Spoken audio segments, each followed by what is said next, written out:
एका छोट्याशा गावात बाबू नावाचा एक 8 वर्षाचा मुलगा राहायचा. तो फारच हुशार होता. तो सगळ्यांचा लाडका होता. पण त्याला एक वाईट सवय होती. तो खूपच खोटं बोलायचा. जेव्हा त्याची टीचर विचारायची, बाबू होमवर्क कुठे आहे, तेव्हा बाबू म्हणायचा की टीचर, मी माझा होमवर्क केला होता, पण माझ्या कुत्र्याने माझी वही फाडून टाकली.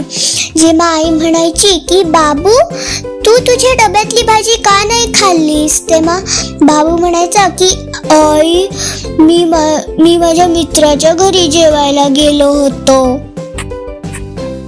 एके दिवशी सगळे मुलं जंगलात फेरफटका मारायला गेले. फेरफटका मारता मारता ते सगळे रस्ता चुकले. बाबू म्हणाला की मला या जंगलाचे सगळे रस्ते माहिती आहेत. मी इथे रोज येतो. मी तुम्हाला तुमच्या घरी लवकर पोचवेल.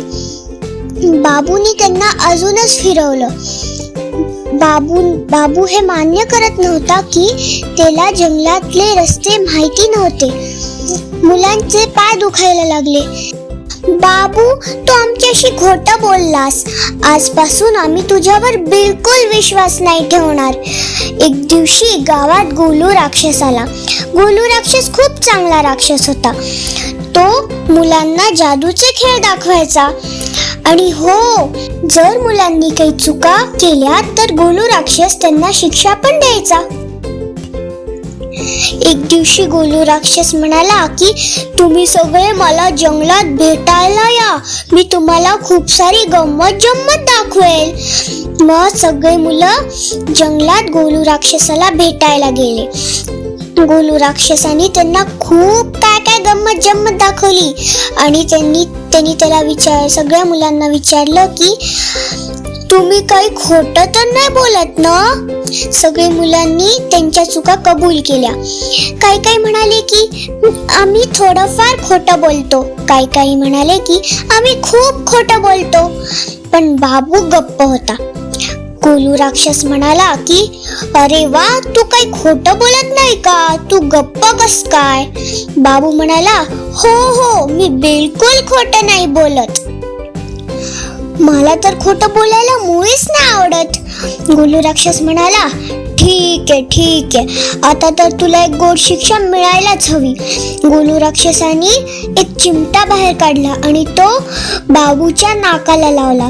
बाबू म्हणाला ओ, माझं नाक किती मोठं झालं. नंतर गोलू राक्षस म्हणाला की तू जितकं खोटं बोलशील तितकं तुझं नाक वाढेल. बाबू म्हणाला की हो, मी फार खोटं बोलतो, मला माफ करा.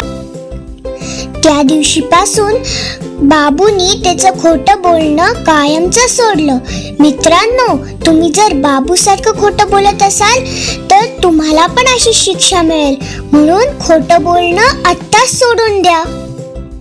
मित्रांनो, आपल्याला वाटतं की खोटं बोलण्याने आपल्या चुका लपून राहतील, आपल्याला कोणी रागवणार नाही, कोणाचं मन दुखणार नाही. पण खोटं बोलण्याने लोकांचा आपल्यावरचा विश्वास कमी होत जातो.